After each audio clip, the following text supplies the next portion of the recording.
बिहार का इतिहास शुरू करेंगे, जिसमें कि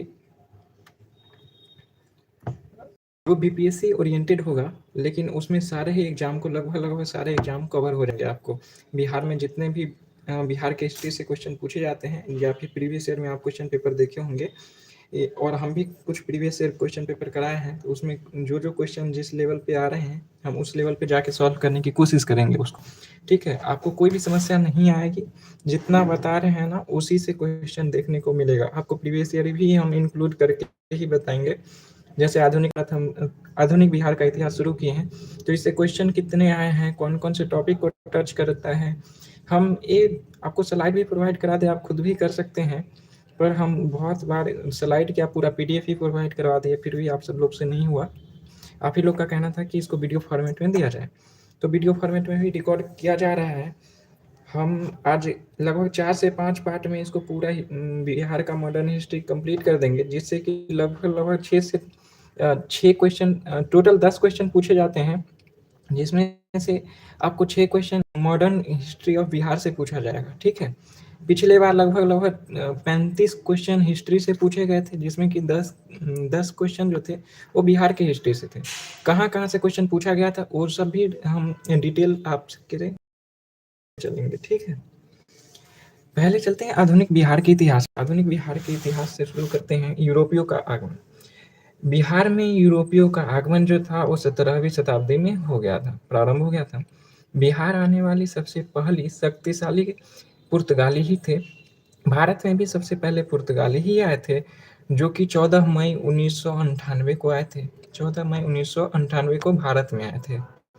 1498 को आए थे, 1498 को आए थे, कालीकट बंदरगाह पे कोचीन में। ठीक है, पुर्तगालियों ने बंगाल के हुगली शहर को अपना व्यापारिक केंद्र बनाया। व्यापारिक केंद्र जो था वो हुगली हुगली कहाँ है? हुगली है पश्चिम बंगाल में। और बिहार में आने का रास्ता भी पश्चिम बंगाल होते, झारखंड होते ही बिहार में प्रवेश किया करते थे। ठीक है, पहले तो झारखंड और बिहार दोनों एक ही था, 15 नवंबर 2000 तक। ठीक है, 15 नवंबर 2000 को बिहार और झारखंड का डिवीजन हुआ था। एक क्वेश्चन भी पूछा जा चुका है बीपीएससी में। ये गंगा नदी के माध्यम से बिहार पहुंचते थे। ये अपने साथ मसाले, चीनी, मिट्टी के वस्तु तथा रेशमी वस्त्र लाकर पटना में बेचा करते थे। ये आते क्यों थे? आने का कारण आपको अगर मेंस में लिखने को मिले तो आने का कारण में देखेंगे तो मसाला और चीनी, मिट्टी के वस्तु तथा रेशमी वस्त्र लाकर पटना में बेचा करते थे।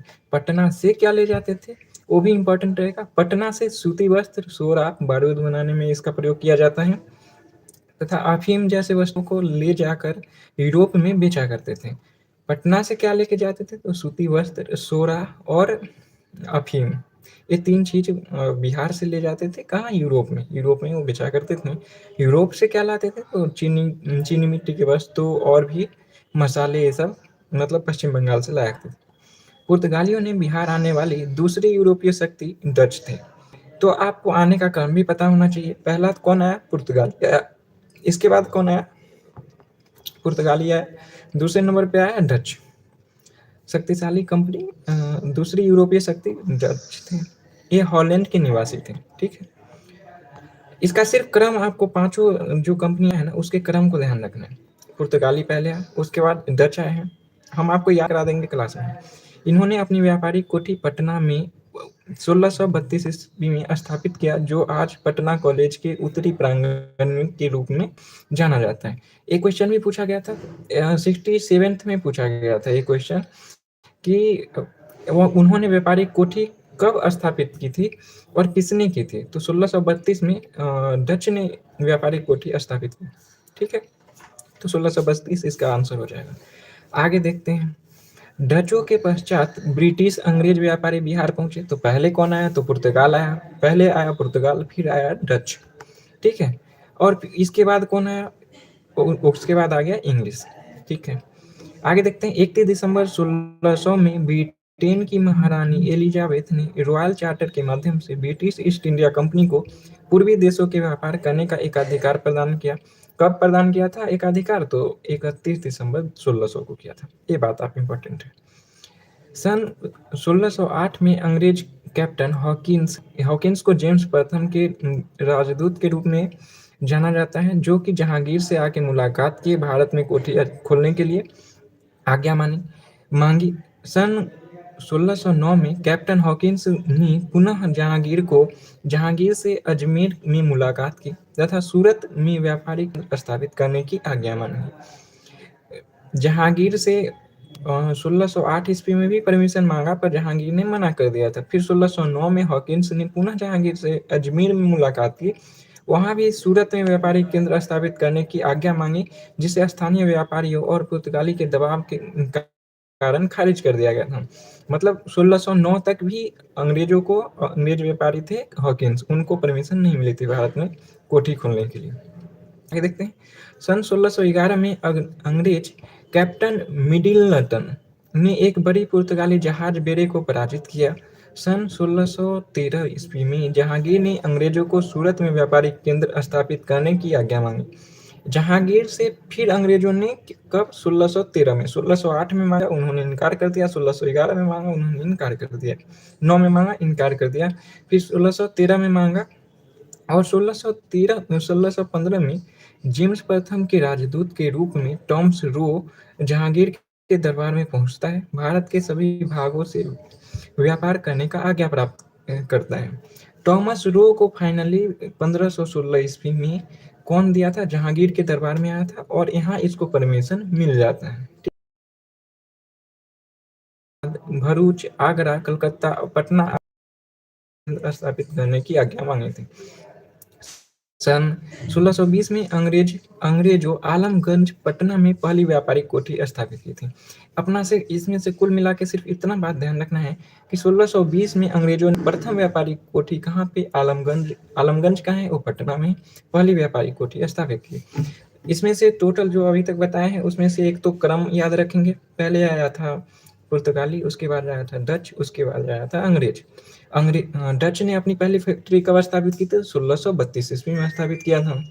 दूसरा इंपॉर्टेंट ये रह जाएगा कि अंग्रेज जो थे, अंग्रेज अपना प्रथम व्यापारिक कोठी कब स्थापित किया? तो 1620 में। कहाँ किया? आलमगंज, पटना में। ये दो चीज याद रखेंगे। अंग्रेज यात्री पीटर मुंड्री पटना पहुंचते हैं तथा व्यापारिक से संभावनाओं की तलाश करते हैं। आगे देखते हैं दूसरे पार्ट में इसके। यहाँ तक आई होप कि क्लियर भी होगा। यहाँ तक हम रिवीजन भी एक बार कर लेते हैं। रिवीजन के तौर पर हम इसको देखते हैं। डचों ने अपनी पहली फैक्ट्री बिहार में कब और कहाँ पे स्थापित किया? पटना में किया 1630 ईस्वी में। अभी हमने बताया था, इसका रिवीजन भी 5 मिनट में हम कर लेते हैं। आगे है संपूर्ण भारत में व्यापारिक कोठी स्थापित करने की आज्ञा जहांगीर से किस ब्रिटिश व्यक्ति ने मांगा था? तो टॉमस रो ने मांगा था। हॉकिंस को मना कर दिया था। 1608 में किया था, 1609 में किया था, 1611 में और 1613 में जहांगीर ने साफ साफ मना कर दिया था, पर सर टॉमस रो को आज्ञा मिल गई थी 1615 में और 1620 में अंग्रेजों ने अपनी पहली फैक्ट्री आलमगंज पटना में स्थापित किया। डचों का हम आने का क्रम बताए थे, तो पहला पुर्तगाल आया था, दूसरा पे डच आया था, तीसरा पे अंग्रेज आया था और चौथा पे डेनिस आया था और पांचवा पे फ्रांस आया था। ये क्रम याद रखिए, पुर्तगाल आया, फिर डच आया, फिर अंग्रेज आया और फिर डेनिस आया और फिर फ्रांस आया। पुर्तगाल, डच, अंग्रेज, डेनिस और फ्रांस। भारत में आने का क्रम दूसरा है और बिहार में आने का क्रम दूसरा है, तो दोनों को ही आप सेपरेट करके ध्यान रखेंगे। दोनों ही क्वेश्चन पूछे जा चुके हैं, पुर्तगाल, डच, अंग्रेज और डेनिस, फ्रांस। हम प्रीवियस ईयर क्वेश्चन पेपर भी करवाएंगे, तो उस टाइम भी आप ध्यान रखेंगे। आगे देखते हैं। आगे आज की क्लास के मतलब दूसरे पार्ट को शुरू करते हैं। बिहार में अंग्रेजों को अपनी फैक्ट्री स्थापित करने में वास्तविक सफलता 1651 में मिलती है। अंग्रेजों ने अपनी फैक्ट्री गुलजार बाग में स्थापित की थी, जो अब गवर्नमेंट प्रिंटिंग प्रेस के नाम से जाना जाता है। 1664 ईस्वी में जॉर्ज चार्नॉक को पटना में फैक्ट्री का मजिस्ट्रेट नियुक्त किया गया। देखिए, आपको यहाँ पे एक डाउट हो सकता है कि 1620 में अगर अंग्रेज ने अपना व्यापारिक कोठी आलमगंज में खोल लिया था, तो फिर 1651 में क्या है? इस समय भी वास्तविक सफलता। उस समय क्या हुआ था? 1620 में आलमगंज पटना में तो खोल लिए थे, पर उसमें ना सफल नहीं हो पाया था, वो फैक्ट्री चल नहीं पाई थी। ठीक है, तो वास्तविक सफलता कब मिली थी? तो 1651 में मिली थी। 1651 में मिली थी। ठीक है, दोनों ही चीज को ध्यान रखेंगे।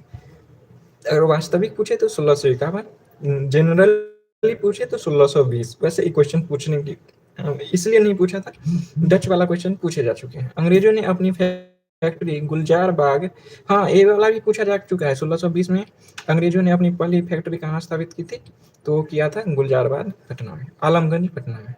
दूसरा गुलजार बाग में 1651 ईस्वी में जॉर्ज चौनॉक को पटना में फैक्ट्री का मजिस्ट्रेट नियुक्त किया गया। किसको पहला मजिस्ट्रेट नियुक्त किया गया था, तो वो जॉर्ज चौनॉक को नियुक्त किया गया था पटना में पहला मजिस्ट्रेट। ठीक, आगे देखते हैं। प्रश्न संख्या नहीं, आगे का एपिसोड देखते हैं। 1680 में बिहार के तत्कालिक सूबेदार शाइस्ता खान ने अंग्रेजों के व्यापार पर 3.5 दर पर लगाए थे। क्या किया था 1680 में ना, ये थे शाइस्ता खान। 1680 है ना, 1680 में शाइस्ता खान ने अंग्रेजों के व्यापार, जितना भी व्यापार भारत से करता था अंग्रेज, या तो लाता था या फिर ले जाता था कोई भी सामान, उस पर 3.5% की दर लगा दिया, मतलब टैक्स लगा दिया। इससे नाराज होकर जॉर्ज चौनॉक ने हुगली शहर को लूटा। हुगली शहर को पहली बार कौन लूटा था, जॉर्ज चौनॉक ने लूटा था। हुगली कहाँ है बताया। परिणाम स्वरूप शाइस्ता खान ने बिहार एवं बंगाल में अंग्रेजों फैक्ट्री बंद करवा दिया तथा संपत्ति जब्त करने का आदेश दिया। शाइस्ता खान ने इसके प्रतिक्रिया में क्या किया, अंग्रेज के जो भी फैक्ट्री आलमगंज में थे, या फिर आलमगंज में थे, और एक और जगह हमने बताया आपको, दूसरा भी जगह हम आपको अभी बताए हैं, गुलजार बाग, गुलजार बाग में थे। ये दोनों ही तरह जगह के फैक्ट्री को क्लोज करवा दिया। कौन करवा दिया था, शाइस्ता खान करवा दिया था। कितने टैक्स लगा था, 3.5 का टैक्स लगा दिया था। मतलब ये है 100 अगर रुपया का वो व्यापार करता है तो 3.5 रुपया उसको पे करना पड़ेगा शाइस्ता खां को। ठीक, आगे देखते हैं। 1690 में एक समझौता द्वारा अंग्रेजों को पुनः व्यापार करने की इजाजत मिली। फिर समझौता होता है अंग्रेज और शाइस्ता खान के बीच।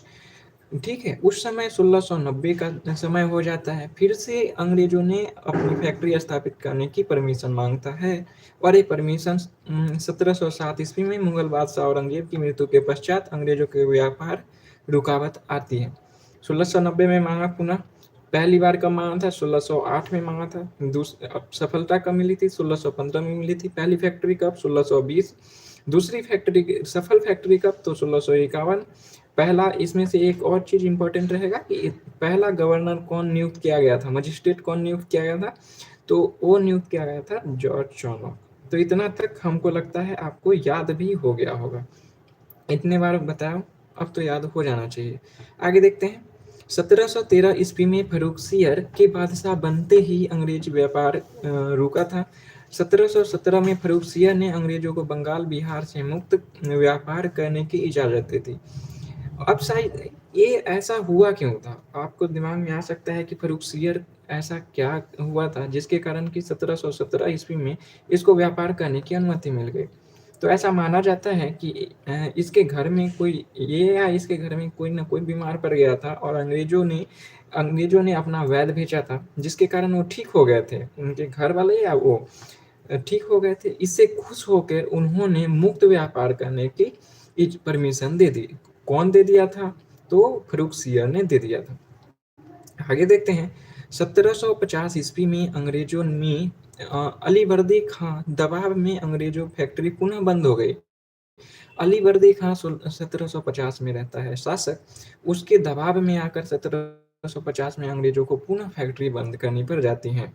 फिर क्या होता है, अब प्लासी का युद्ध हो जाता है। 1757 ईस्वी में हो जाता है। प्लासी का युद्ध कब हुआ था, 1757 ईस्वी में हुआ था। ये क्वेश्चन भी पूछे जा चुके हैं। दूसरा क्वेश्चन ये भी बने थे, किसके किसके बीच हुए थे प्लासी का युद्ध, बंगाल के नवाब सिराजुद्दौला और अंग्रेज के बीच हुआ था। ठीक है, आगे देखते हैं। प्लासी के युद्ध में पराजित होने के पश्चात सिराजुद्दौला मुर्शिदाबाद पलायन कर जाता है, जहां पर वह मीर जाफर के पुत्र मीर मर्दाना ने इनकी हत्या कर देते हैं। सिराजुद्दौला का चैप्टर हो जाता है क्लोज। कौन कर देता है, वो मीर मर्दाना साहब इसकी हत्या कर देता है। अंग्रेजों ने बंगाल का नवाब मीर जाफर को नियुक्त करता है। अभी ड्रामा अब शुरू होता है, मेन ट्विस्ट अब आता है। मीर जाफर को अब अंग्रेजों ने पहला अपना नवाब चुना। इसके बाद क्या करता है, इसके दामाद को चुनता है, मीर जाफर को हटा देता है। पर इसके दामाद भी ना जैसा वो चाहता है वैसा कर नहीं पाता है। वो मुर्शिदाबाद शिफ्ट कर देता है, मुर्शिदाबाद से मुंगेर शिफ्ट कर देता है अपनी राजधानी। आगे का कहानी भी हम आपको बताते हैं। फिर इसको हटा के क्या करता है, मीर जाफ़र को हटाता है, फिर मीर जाफ़र को स्थान पे मीर कासिम को लाता है। आगे का कहानी भी हम बताते हैं, बड़ी रोचक कहानी है। उससे पहले कि हम जितना अभी तक पढ़े हैं उतने को रिवीजन कर लेते हैं पिछले। ठीक है, 1611 में अंग्रेज कैप्टन ने पुर्तगाली जहाज बेरे को पराजित किया था। 1611 ईस्वी में अंग्रेज कैप्टन ने पुर्तगाली जहाज के बेड़े को पराजित किया था। वो था अंग्रेज कैप्टन कौन था, मिल्टन था। अंग्रेजों को बिहार अपनी व्यापारिक कोठी खोलने का वास्तविक सफलता कब मिली थी, 1651 में मिली थी। गुलजार बाग में खोला था। पहला कहाँ खोला था, 1620 में खोला था। आलमगंज में पुर में खोला था। आलमगंजपुर कहाँ है, वो पटना में है। ठीक, आगे देखते हैं। बिहार के सूबेदार जिसने ब्रिटिश व्यापार पर 3.5% की दर से टैक्स लगाया, वो कौन था, शाइस्ता खान था। दस्त प्रणाली प्रदान करने वाला भुगतान मुगल बादशाह कौन था, वो फर्रुखसियर था। दस्त प्रणाली प्रदान करने वाला मुगल बादशाह कौन था, वो था फर्रुखसियर था। ठीक, आगे देखते हैं। अब तो कुछ रिवीजन भी हो गए, पिछले जो बताया हम आपको रिवीजन भी करवा रहे हैं, बार बार बोल रहे हैं ताकि आपको क्लास में ही रिवीजन हो जाए, याद हो जाए, सारा कुछ क्लास में ही हो जाए। बाद में आपको हम इसका पीडीएफ भी भेज देंगे, आप वहाँ से एक बार देख लेंगे। आपको ऐसे भी देखने की जरूरत नहीं पड़ेगी, फिर भी रिवीजन के लिए आप एक बार देख लेंगे। ठीक, आइए हम प्लासी का कहानी आपको और बताते हैं विस्तार से। प्लासी के युद्ध में सिराजुद्दौला पराजित हो जाता है। इसके बाद ये मुर्शिदाबाद में शरण लेता है, जहां मीर मर्दाना ने इसकी हत्या कर दी।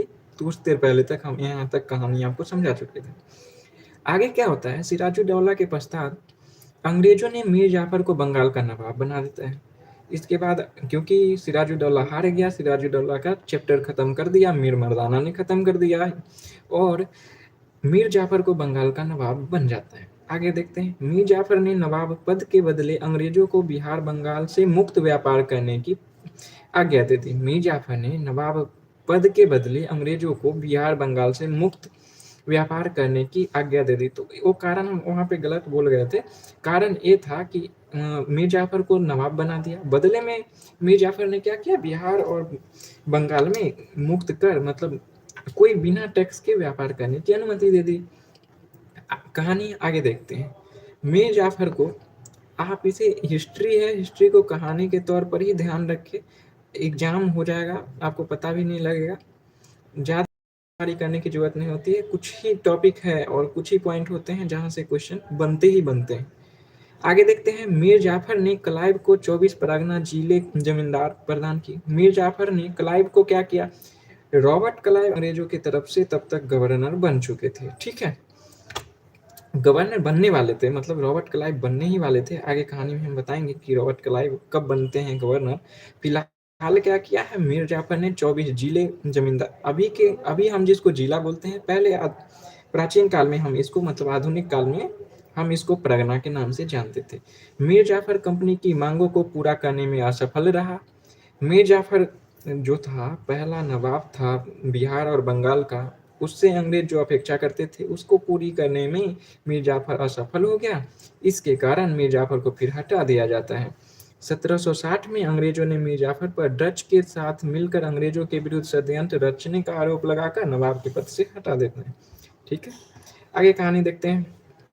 मीर जाफर की जगह मीर कासिम को बंगाल का नवाब बना देता है। जैसा कि हमने बताया, मीर जाफर के दामाद था मीर कासिम, इसको मीर जाफर की जगह पे मीर कासिम को बंगाल का नवाब बना दिया जाता है। कोई टेंशन लेने की जरूरत नहीं, आप बस सुनते रहिए, रिवीजन भी हम आपको करा देंगे।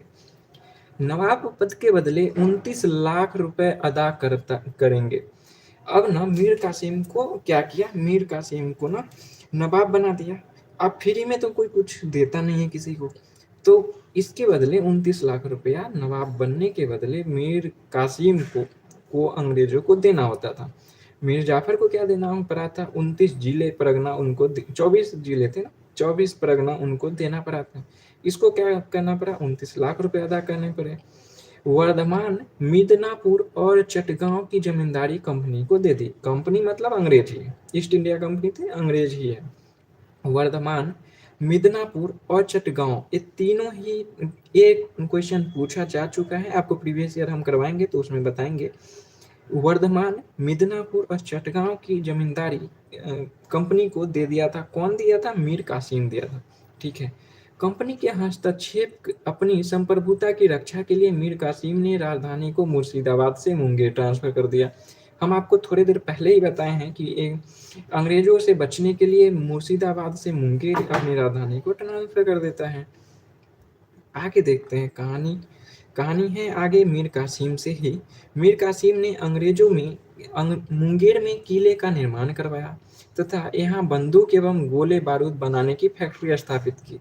कौन किया था फैक्ट्री स्थापित? तो मीर कासिम किया था। क्या चीज के लिए किया था? तो गोला बारूद बनाने के लिए किया था। अब आता है इस सबसे मीर मीर जाफर नाराज हुआ, सिराजुद्दौला का तो चैप्टर खत्म हो गया। अब आता है सुजाउद्दौला। अवध के नवाब था सुजाउद्दौला। दूसरा आता है मीर कासिम, क्योंकि मीर कासिम को भी हटा दिया था पद से। फिर आता है मुगल बादशाह शाह आलम द्वितीय। इससे इतिहास से एक चीज और सीख सकते हैं, जैसा कि अभी के माहौल में चल रहा है, करंट में आप जाने तो सारे गुट ही मतलब भारत में सारे राजनीतिक दल अभी एक साथ हो रहे हैं मोदी जी को हराने के लिए। पहले भी ऐसा हुआ था हिस्ट्री में, बक्सर के युद्ध भी कुछ इसी प्रकार था कि सुजाउद्दौला, मीर कासिम और बंगाल का नवाब मीर कासिम और मुगल बादशाह शाह आलम द्वितीय तीनों मिलके तीनों एक साथ लड़े थे हेक्टर मुंडो से। हेक्टर मुंडो कौन था? अंग्रेजों की तरफ से लड़ने वाला था, अंग्रेज अधिकारी था हेक्टर मुनरो। उससे इसकी भिड़ंत होती है, बक्सर का युद्ध होता है जिसमें कि हेक्टर मुनरो ने अकेले ही तीनों को हरा देता है। फिर अब ये डिसाइड हो जाता है कि भारत पर तो अब कब्जा अंग्रेजों का ही रहने वाला है, क्योंकि इसमें मुगल बादशाह था, बंगाल का नवाब था, अवध का नवाब था, ये तीनों को एक साथ ही हरा देता है। इसका ये मतलब है कि हेक्टर मुनरो और अंग्रेज, हेक्टर मुंडो कहे या फिर अंग्रेज कहे, बहुत ही ज्यादा शक्तिशाली था। इसी वजह से तो इतने तीनों को एक साथ हराया होगा। ठीक है, तो यहाँ से दो काम अपने को करना है। एक तो बक्सर का युद्ध एग्जैक्ट डेट के साथ याद रखेंगे, 22 अक्टूबर 1764 को। ठीक है, किसके किसके बीच हुए थे? तो सुजाउद्दौला, मीर कासिम और शाह आलम द्वितीय, क्योंकि सुजाउद्दौला का, सिराजुद्दौला का चैप्टर कंप्लीट कर दिया था मीर मर्दाना ने, उसकी हत्या कर दिया था। फिर इस सुजाउद्दौला है, सिराजुद्दौला भी ऑप्शन में हो सकते हैं। तो सुजाउद्दौला, मीर कासिम और शाह आलम द्वितीय, इतना दो काम आप करेंगे, दो टॉपिक याद रखेंगे। अंग्रेजों की तरफ से कौन था? हेक्टर मुनरो था। ठीक है, अब बक्सर के कहानी को हम बताते हैं अगले एपिसोड में, मतलब आगे हम थोड़ी देर में बताते हैं आपको आगे बक्सर की कहानी। बक्सर का कहानी हम शुरू करते हैं, उससे पहले हम थोड़े पानी पी लेते हैं, आपको रिवीजन भी करवाते हैं।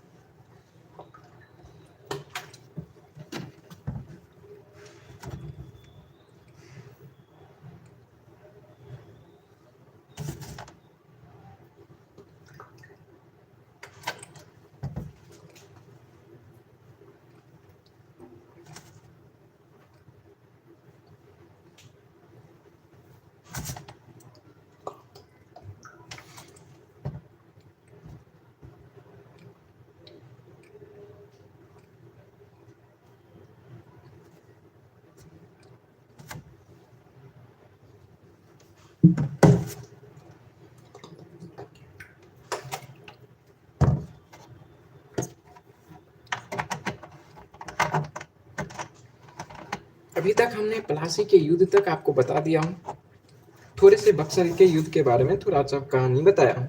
अब क्या करते हैं, पहले प्लासी के युद्ध को थोड़े से रिवीजन भी कर लेते हैं, ताकि आपको रिवीजन भी होता रहे। ठीक है, प्लासी के युद्ध को फिर से देखते हैं हम थोड़े रिवीजन के तौर पे। ये 1757 में हुआ था। प्लासी का युद्ध कब हुआ था? 1757 में हुआ था। ठीक, पहला तो ये ध्यान रखना है। प्लासी के युद्ध में सिराजुद्दौला को हरा दिया गया था। सिराजुद्दौला हार के कहाँ चला गया था? मुर्शिदाबाद चला गया था। ठीक है, वहां आपको बताया सिराजुद्दौला को फिर हत्या कर देता है। ठीक है, मीर मर्दाना ने इसकी हत्या कर दी। फिर क्या है आगे? मीर जाफर ने 24 परगना जिले जमींदारी दे दी थी, रॉबर्ट क्लाइव को दिए थे। मीर जाफर ने क्या किया था? नवाब के पद के बदले 24 परगना दिया था, मतलब 24 जिले दिए थे। 24 जिले की जमींदारी दे दिया था किसको? अंग्रेज की तरफ से थे रॉबर्ट क्लाइव, उनको।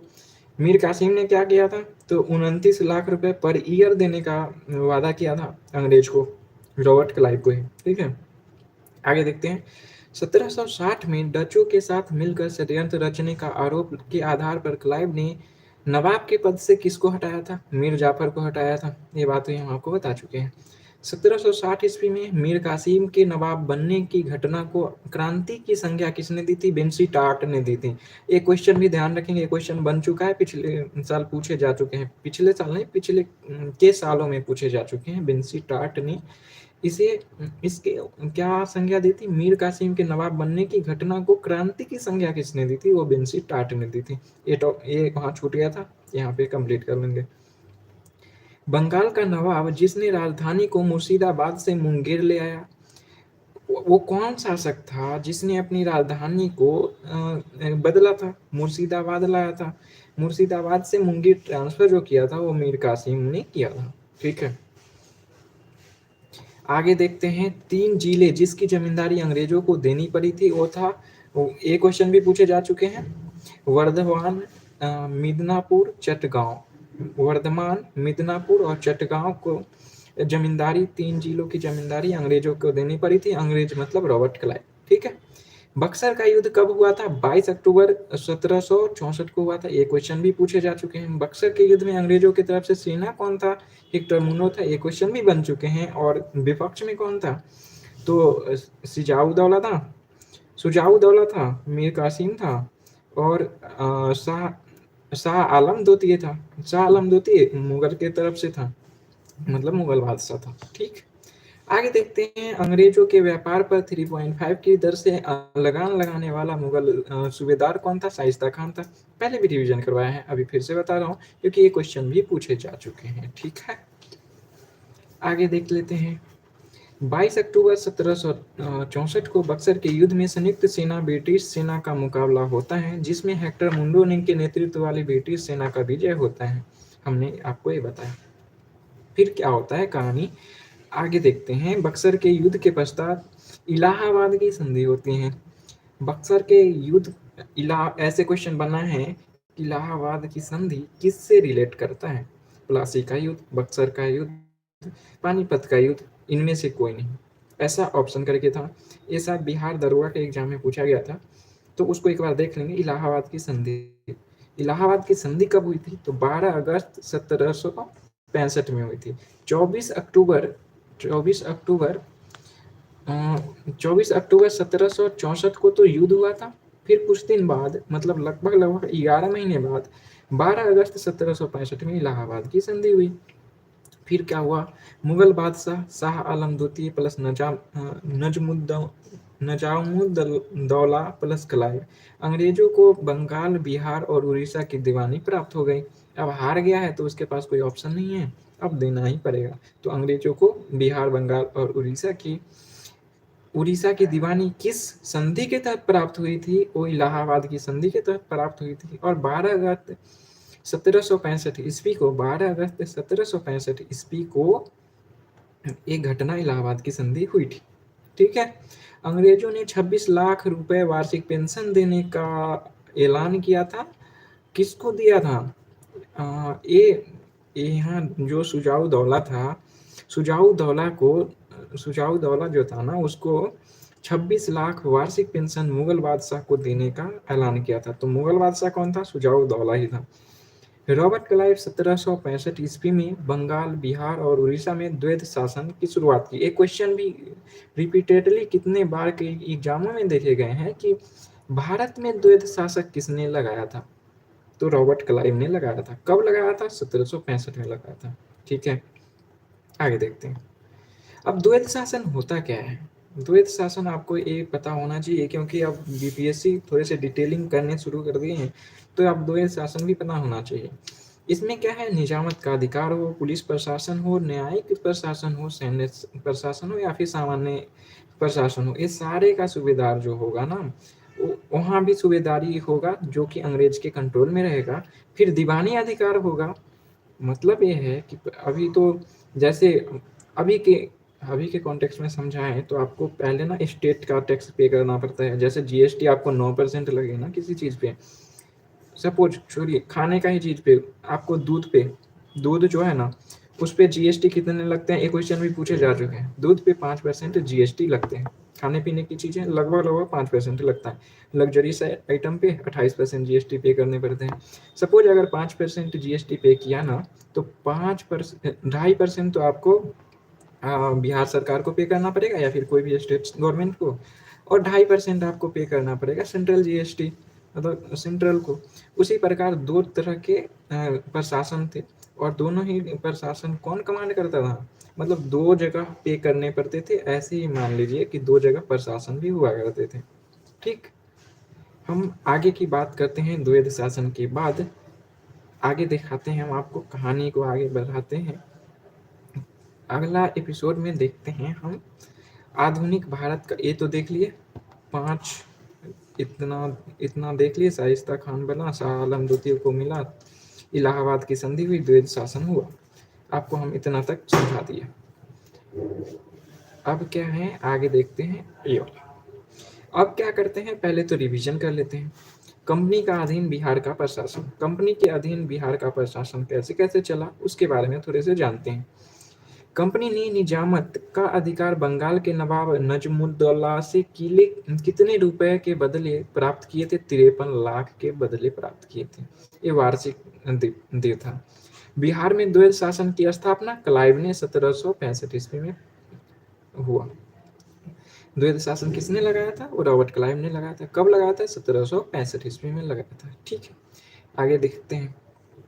1765 में बिहार में द्वैध शासन की स्थापना रॉबर्ट क्लाइव के द्वारा प्रारंभ किया गया। इस समय बिहार के उपनायब कौन था, उपनायब जो था मिर्जा मोहम्मद था, जिसे काजिद खां थे, जो मीर जाफर का भाई था। मीर जाफर का भाई था, उपनवाब था।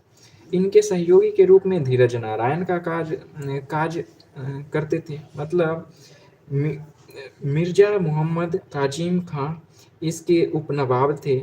नवाब के सहयोग के लिए धीरज नारायण को चुना जाता है। कहानी अब बदलते हैं, अब क्या होगा, अब इसको है ना मिर्जा मोहम्मद को हटा के और धीरज नारायण को बना दिया जाएगा नवाब।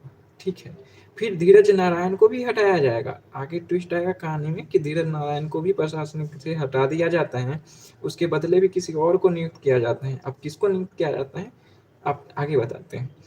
क्लाइव ने 1765 में पहली काजिम खां को हटाकर, देखिए काजिम खां है ना, काजिम खां को हटाकर धीरज नारायण को बिहार का प्रशासनिक नियुक्त किया है। ठीक है, आगे देखते हैं। 1766 ईस्वी में पटना स्थित अंग्रेज फैक्ट्री मजिस्ट्रेट के रूप में मिल्डटन की नियुक्ति की गई। 1766 में पटना स्थित अंग्रेज फैक्ट्री मजिस्ट्रेट के रूप में मिल्डटन की नियुक्ति की गई थी 1766 ईस्वी में। एक क्वेश्चन हम पहले भी बता चुके हैं।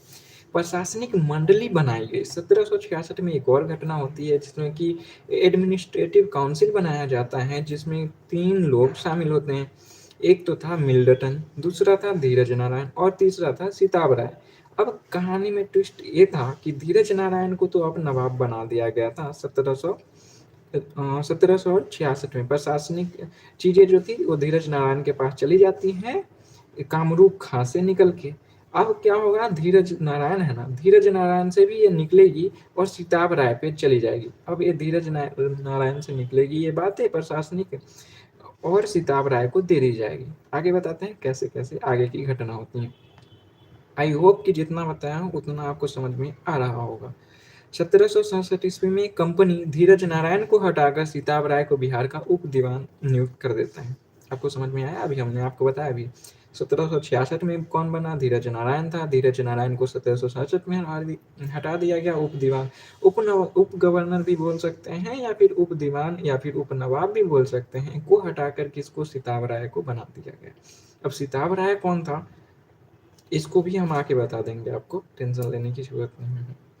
ठीक, आगे देखते हैं। फिर 1767 तक की घटना हमको समझ में आ जाती है। 1766 में काजिम खान था, नहीं 1766 में काजिम खान को हटाकर कौन बना, धीरज नारायण को उप नवाब बना दिया गया। 1767 में एक घटना होती है जिसमें कि धीरज नारायण को हटाकर धीरज नारायण को भी हटा दिया जाता है, और फिर किसको बना दिया जाता है, धीरज नारायण को हटाकर एक एक हिंदू ही था जिनको बनाया गया था।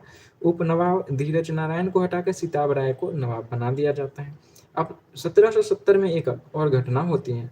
1770 में ना एक घटना होती है, भीषण अकाल पड़ जाते हैं बिहार बंगाल और उड़ीसा के क्षेत्रों में।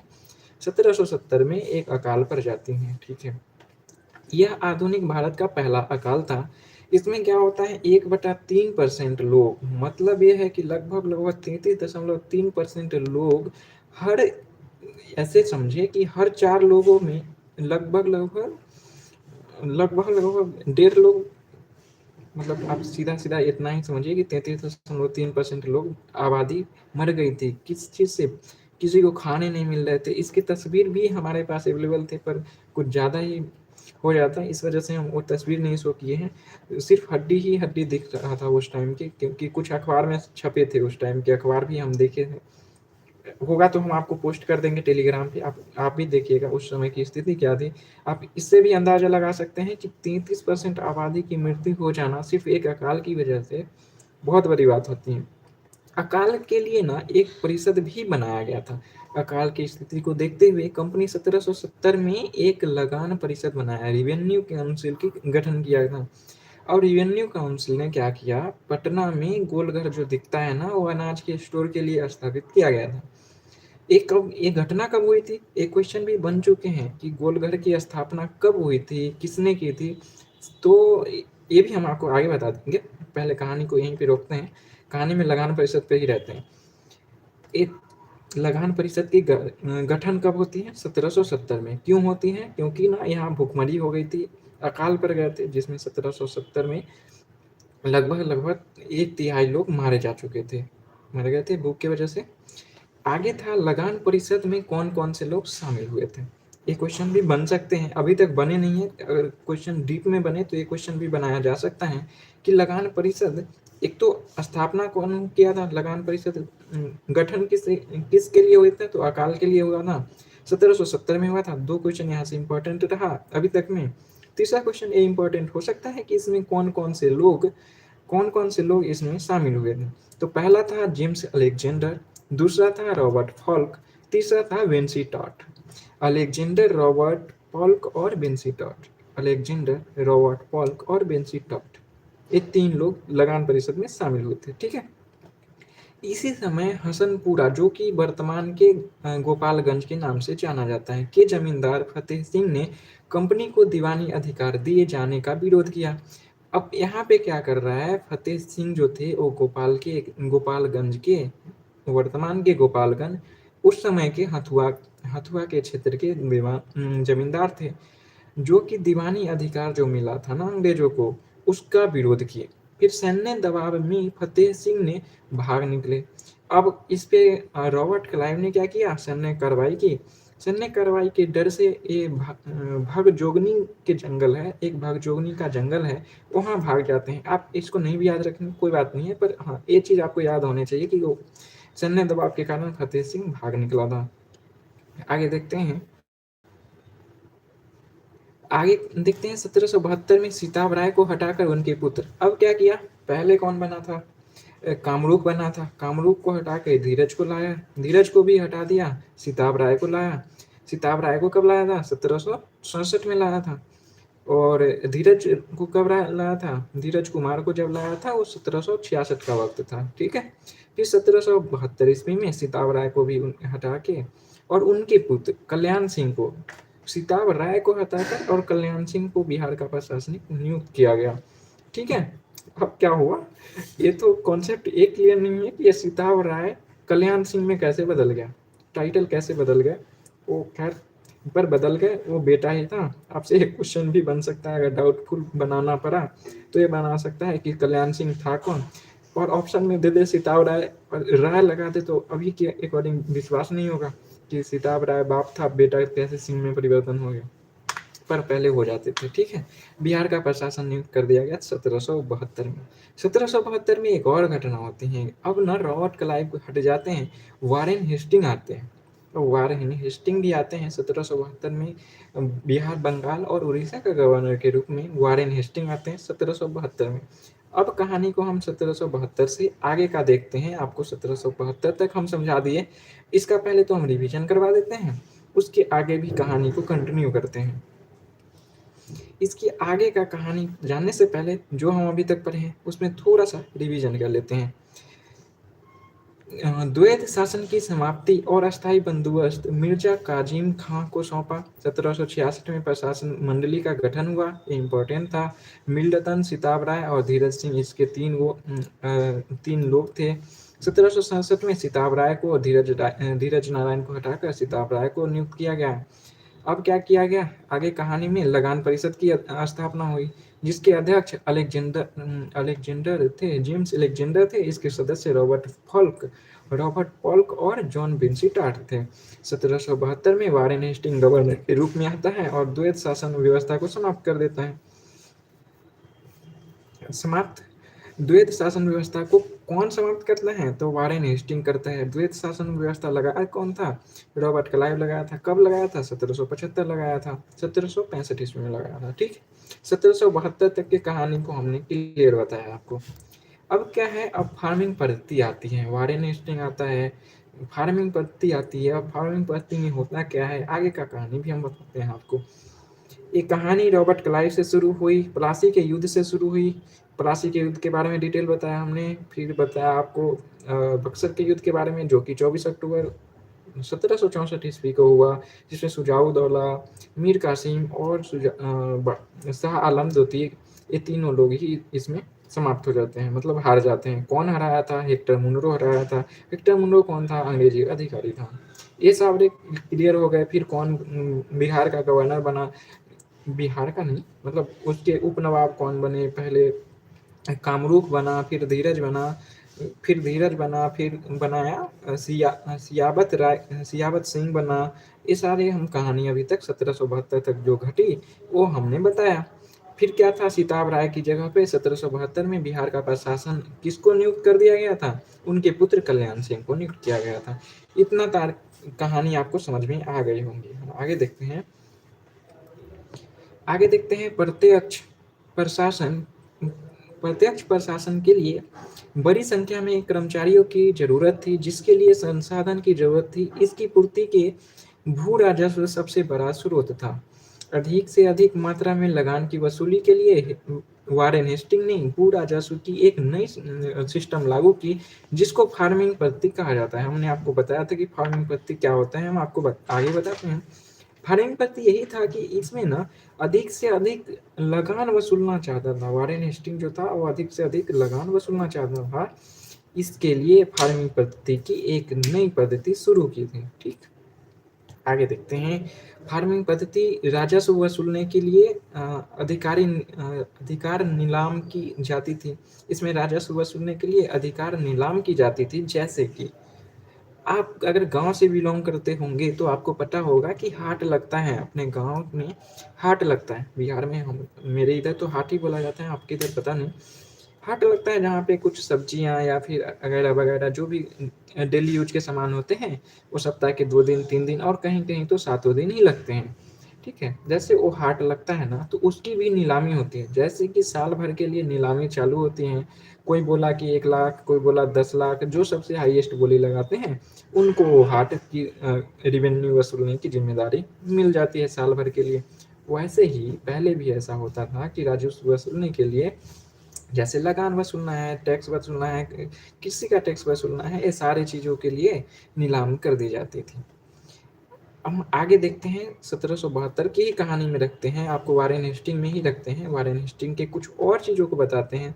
आपको ये भी समझ में आ रहा होगा, क्योंकि कॉन्सेप्ट बिल्डअप करना भी आपके लिए ज़रूरी है। क्वेश्चन डीप में भी गया तो भी आपके क्वेश्चन रुकेंगे नहीं। जितना बता रहा हूँ ना, उससे बियॉन्ड नहीं जाने वाला बिहार स्पेशल को खास के बता रहा हूँ।